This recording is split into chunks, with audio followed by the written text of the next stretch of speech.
पुण्यात्मा, आप परमात्मा पे विश्वास रखना। संत साधु कभी किसी का बुरा नहीं सोचते, ना करते और ना ही सोचना चाहिए। परमात्मा से कोई चीज छुपी नहीं है।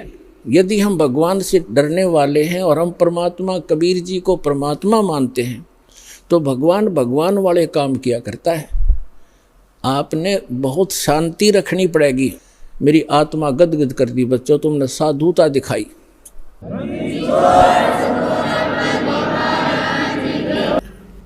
सुन रामानंद राम हम और मैं बावन नरसिंह। कहती है लीलाएं मैंने ही की थी। वो कबीर इज गॉड। बोलो सतगुरुदेव की जय हो। और किसी के जच्चे भी कोई ना इस अतिथि में तो जच वही हंस है जो अपने गुरु के प्रति एक इतनी भी आस्था बिगड़े नहीं मन में, चाहे कोई सारा समाज कह ले। आज इस दास के साथ वही लीला हुई, क्रोथा कांड। परमात्मा की लीला है, इतनी बदनामी कर दी। और बात जीरो भी कोई ना, गुंडा गर्दी करते थे, आश्रम में न्यू करते थे, और न्यू होता था, जुल्म होता था, समाचार पत्रों में प्रकाशित करवा दिया। या लीला परमात्मा की थी आप जी को परखने के लिए। लेकिन आप इतने पुण्यात्मा थे और पहले की इन दुर्घटनाओं से कि कहाँ मार खाते हैं, फाउल पॉइंट आपका याद भी थे। इस कारण से आज आप सफल हुए और उसका ये परिणाम देख रहे हैं। पहले से कई गुना परमात्मा की प्यारी आत्माएं उमड़ कर आई हैं। आपके हृदय में ये समाया भी नहीं कि ये बकवास क्या कर रहे हैं, क्योंकि आप आंखों देख रहे थे और इसका ये परिणाम हुआ। परमात्मा की रजा में राजी रहना सीखना पड़ेगा अपने। परमात्मा चाहे किसी प्रकार भी आपको रखता है, चाहे भूखा रखता है, प्यासा रखता है, पर कहते ये ऐसा नहीं होगा कि भूखा और प्यासा आपको रख ले भगवान, क्योंकि ये दयालु मालिक है। ज्यों राखो त्यों ही रहूं, अमरा के चारा, खाने जाद खरीद हूँ गुलाम तुम्हारा। परमात्मा की रजा में राजी रहना सीखना पड़ेगा अपने।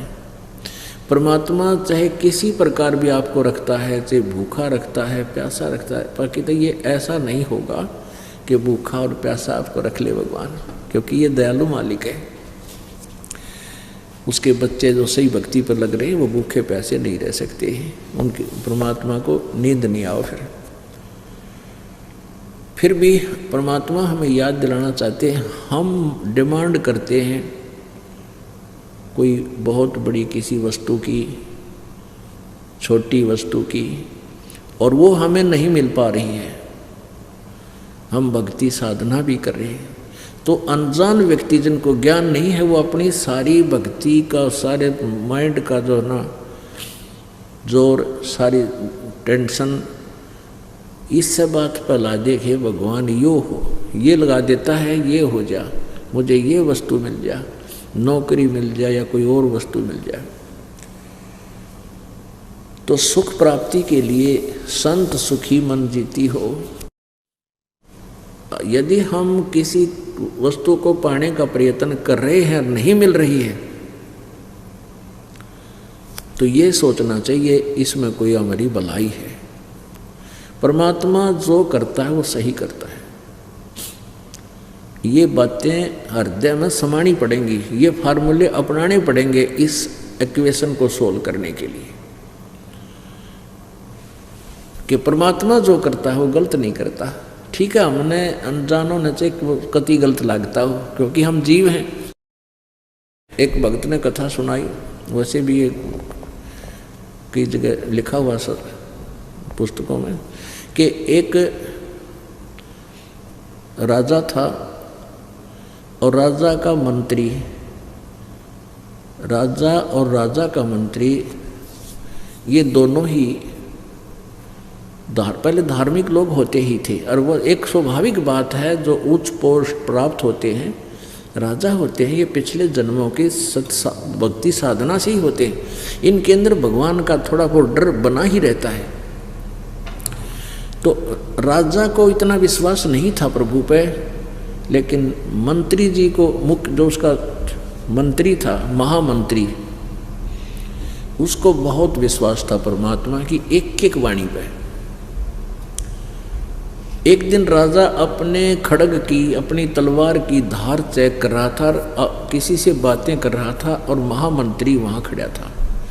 और उस महामंत्री से अन्य मंत्री जो थे वो बहुत चिढ़ते थे कि राजा इसको महत्व बहुत देता है। आगे पीछे से राजा के कान भी भरते थे कि ये महामंत्री आपका अच्छा नहीं है, ये आपका जो है हितैषी नहीं है, हमने इसके बारे में ऐसा सुना। लेकिन राजा नहीं मानता था, क्योंकि राजा ये मानता था कि धार्मिक आदमी है, भगत आदमी है, गलत नहीं हो सकता, ये ईर्ष्यावश बोल रहे हैं। तो एक दिन वो मंत्री अन्य और महामंत्री और राजा खड़े थे और तलवार की धार को ऐसे वैसे हाथ लाकर यूँ चेक करते हैं। राजा का बातों में ध्यान हो गया और वो धार तलवार की इतनी तेज होती है, उंगली कट गई राजा की। और राजा ने कहा मर गया मैं तो, भाई नाश हो गया। तो महामंत्री ने कहा कि बहुत अच्छा हुआ। अब राजा की तो 100 पर सुई गई कि देख निकम्मा आदमी, मेरी उंगली कट गिरी, उन्होंने कहा है बहुत अच्छा हुआ। तो उसके फिर वह बात भी खटक गई कि ये मंत्री ठीक कहा करते कि ये दुश्मन है मेरा, मेरी उंगली कटी, ये खुशी मना रहा है, उन्होंने कहा बहुत अच्छा हुआ। राजा ने कहा कि इसको जेल में डाल दो, वो कैद में डाल दिया। 5-6 महीने के बाद राजा की वह कटी हुई उंगली का पीड़ा बंद होगी, बाकी वो टूंड सा न्योका न्यू रह गया, वो ठीक हो गया जितना था। वह कट की जरूर इतनी, वो घाव भर गया उसका कटने के बाद। अब फिर उसने कुबद भाई के जंगल में शिकार करने जाते हैं और महामंत्री वो चापलूस चुन लिया जो उस भगत की निंदा करा करता, महामंत्री की जो कैद में डाल दी, वो चुन लिया महामंत्री। और सैर शिकार खेलने जंगल में चले गए, रास्ता भूल गए, जंगल में बिचल गए, वहाँ फंस गए, दिशा भूल गए। तो उस जंगली लोगों का कोई त्योहार था और उनके पुरोहित ने कह रखा था भी आज देवी के नर बलि चढ़ानी है, नर मनुष्य को काट के इसके चरणों में उसका खून मुंह के लगाना है, यानी बलि आदमी की बलि करनी है इसको, इन बकरे और जोटियाँ की नहीं, तब ज़्यादा खुश होगी। तो उस कबीले के जो थे आदमी सब इधर उधर किसी आदमी की तलाश में चल पड़े। उन्होंने वो दोनों घोड़ों पर थे, वो दोनों घोड़ों वाले घेर लिए, तीर ले रहे चारों तरफ से, सैकड़ों आदमी घेर लिए, पकड़ ले आए, पुरोहित के सामने खड़े कर दिए कि लो जी एक छोड़ दो बलि। पुरोहित बोला ठीक है 2 चढ़ा देंगे, देवी और ज़्यादा खुश होएगी। तो उस पुरोहित ने कहा कि भाई ये देखो इनका कोई अंग भंग ना हो, आंधा काना लूला लंगड़ा कोई टुंडा ना हो। उनकी फिर निरीक्षण किया गया तो हाथ आगे कराए तो एक राजा की जो व्यक्ति की उंगली कटी हुई थी, पुरोहित को बताया गया। पुरोहित बोला भाई ये नहीं चलेगा, इसको छोड़ दो। और राजा तो छोड़ दिया और चापलू चढ़ा दिया। वो महामंत्री जो सेकंड बनाया था साहब, उसकी काट के गर्दन और कर दिया फारिग। अब राजा की तो जान बची, लाखों पाए, डाकों डाक घर आए। घर आकर उसने रास्ते में 100 बार शुक्र मनाया कि उस दिन महामंत्री सही कह रहा था भगत जी, अरे आंगली कटी तो बहुत अच्छा गया, ओए होए ये तो उंगली ना कट रही होती तो जान गई थी मेरी। अब उसने सबसे पहले आते ही उस महामंत्री को जो कैद कर रखा था उसको कैद मुक्त किया, बरी कराया। और फिर उससे कहा भगत जी आपको मैंने पीड़ा दी, इसकी क्षमा करना, आपकी वो बात आज सत्य सिद्ध हुई। आप कह रहे थे ना उंगली कटी, तो आपने कहा था बहुत अच्छा हुआ भाई, मेरे लिए तो घना अच्छा हो गया, उंगली कट गई, उंगली कटने से मेरी जान बच गई। फिर उसने प्रश्न किया राजा ने उस महामंत्री से कि मेरे लिए तो अच्छा हो गया, मेरी उंगली कटने से मेरी जान बची, तो आपके लिए क्या अच्छा हुआ, ये 6 महीने की कैद भोगनी पड़ेगी। ने बोला मेरे लिए मेरी जान बच गई ना, मैं तेरे साथ होता वहाँ मेरी बलि चढ़ाओ। तो आज तो कहते हैं परमात्मा जो करता है सत्कर मान लेना, ये चाहे कथा हो लेकिन ये सत्य है।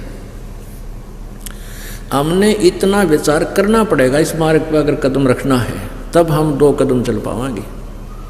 नहीं तो काल के इतने झंझट हैं, पता नहीं के डिमांड, छोटे मोटे कष्ट आ भी जाएंगे। कहते हैं संत शरण में आने से आई टले बला, और जय माथे में सूली होवा काटे में टल जा। यानी भाग्य में जब सूली यानी मृत्यु हो तो काटे में टल जा।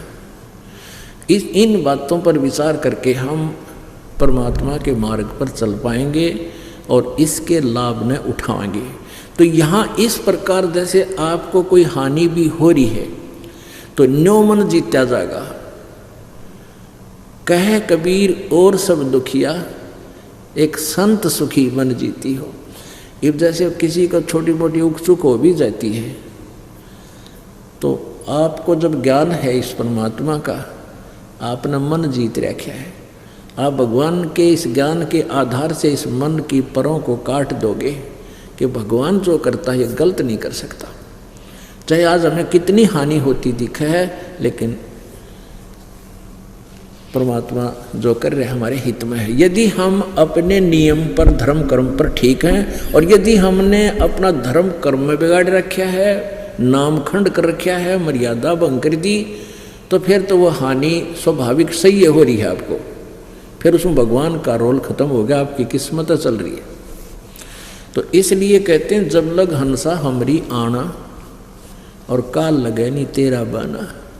परमात्मा कहते हैं जब तक मेरा भक्त मेरी मर्यादा में रहेगा, आन में, आन कान बोलते ना, तो तब तक काल तेरा तीर नहीं लगेगा, तेरे कर्म दंड को मैं